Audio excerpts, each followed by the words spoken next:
Hi hello ಸ್ನೇಹಿತರೆ, welcome to ನಮ್ಮ ಉದ್ಯೋಗ ಮಾಹಿತಿ. ಸ್ನೇಹಿತರೆ, ಕರ್ನಾಟಕ ಪರೀಕ್ಷಾ ಪ್ರಾಧಿಕಾರದಿಂದ ನಡೆಸಲಾಗುವ ವಿವಿಧ ಸ್ಪರ್ಧಾತ್ಮಕ ಪರೀಕ್ಷೆಗಳಿಗೆ ಸಂಬಂಧಪಟ್ಟಂತೆ ಪರಿಷ್ಕೃತ ವೇಳಾಪಟ್ಟಿಯನ್ನು ಬಿಡುಗಡೆ ಮಾಡಲಾಗಿದ್ದು, ಮುಖ್ಯವಾಗಿ ಪೊಲೀಸ್ ಇಲಾಖೆಯಲ್ಲಿನ PSI ಹುದ್ದೆಗಳ ನೇಮಕಾತಿಗೆ ಸಂಬಂಧಪಟ್ಟಂತೆ ಗುರುವಾರ 3/10/2024 PSI ಪರೀಕ್ಷೆ ನಡೆಸುವುದಾಗಿ ತೀರ್ಮಾನಿಸಲಾಗಿರತಕ್ಕಂಥದ್ದು. ಪ್ರಶ್ನೆ ಪತ್ರಿಕೆ 1ಅನ್ನು 10:30ರಿಂದ 12:00ವರೆಗೆ ನಡೆಸಲಾಗುತ್ತೆ ಮತ್ತು 12:30ರಿಂದ 2 ಗಂಟೆಯವರೆಗೆ ಪ್ರಶ್ನೆ ಪತ್ರಿಕೆ 2ಅನ್ನು ನಡೆಸಲಾಗುತ್ತೆ. ಇನ್ನು ಅದೇ ರೀತಿಯಾಗಿ ಗ್ರಾಮ ಆಡಳಿತ ಅಧಿಕಾರಿ ಹುದ್ದೆಗಳ ನೇಮಕಾತಿಗೆ ಸಂಬಂಧಪಟ್ಟಂತೆ ಏನು ಕಡ್ಡಾಯ ಕನ್ನಡ ಎಕ್ಸಾಮಿನೇಷನ್ ಇತ್ತು, ಈಗಾಗಲೇ ಏನು ನಿಗದಿಪಡಿಸಲಾಗಿರತಕ್ಕಂತಹದ್ದು ಸೆಪ್ಟೆಂಬರ್ 29ನೇ ತಾರೀಕು ಭಾನುವಾರದಂದು ಕಡ್ಡಾಯ ಕನ್ನಡ ಎಕ್ಸಾಮಿನೇಷನ್ ನಡೆಯುತ್ತೆ ಎಂಬುದನ್ನು ತಿಳಿಸಲಾಗಿರತಕ್ಕಂಥದ್ದು ಮತ್ತು ಹೊಸದಾಗಿ ಅರ್ಜಿಯನ್ನು ಸಲ್ಲಿಸಲು ಅವಕಾಶವನ್ನು ನೀಡಲಾಗುತ್ತೆ. ಅಂತಹ ಅಭ್ಯರ್ಥಿಗಳಿಗೆ ಅಕ್ಟೋಬರ್ 26ನೇ ತಾರೀಕು ಕಡ್ಡಾಯ ಕನ್ನಡವನ್ನು ನಡೆಸುವುದಾಗಿ ತೀರ್ಮಾನಿಸಲಾಗಿರತಕ್ಕಂತಹದ್ದು.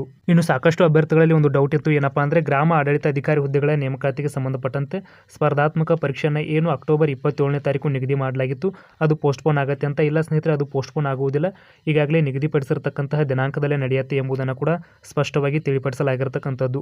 10:30ರಿಂದ 12:30ರವರೆಗೆ ಪ್ರಶ್ನೆ ಪತ್ರಿಕೆ 1 ಇರುತ್ತೆ, 2:30ರಿಂದ 4:30ರವರೆಗೆ ಪ್ರಶ್ನೆ ಪತ್ರಿಕೆ 2 ಇರತಕ್ಕಂತಹದ್ದು. ಇನ್ನು ಅದೇ ರೀತಿಯಾಗಿ ಸ್ನೇಹಿತರೆ, ಕಾಲೇಜು ಶಿಕ್ಷಣ ಇಲಾಖೆಯ ಕೆಸೆಟ್ ಎಕ್ಸಾಮಿನೇಷನ್ಗೆ ಸಂಬಂಧಪಟ್ಟಂತೆ 24/11/2024 ಭಾನುವಾರ 10ರಿಂದ 1 PM ವರೆಗೆ ಪ್ರಶ್ನೆ ಪತ್ರಿಕೆ 1 ಮತ್ತು ಪ್ರಶ್ನೆ ಪತ್ರಿಕೆ 2ಅನ್ನು ನಡೆಸುವುದಾಗಿ ತೀರ್ಮಾನಿಸಲಾಗಿರತಕ್ಕಂಥದ್ದು. ಇನ್ನು ರಾಯಚೂರು ವಿಶ್ವವಿದ್ಯಾನಿಲಯ ಸಹಾಯಕ ಪ್ರಾಧ್ಯಾಪಕರ ಹುದ್ದೆಗಳಿಗೆ ಸಂಬಂಧಪಟ್ಟಂತೆ 24/11/2024 ಭಾನುವಾರದಂದು ಪರೀಕ್ಷೆ ನಡೆಸಲಾಗುತ್ತೆ.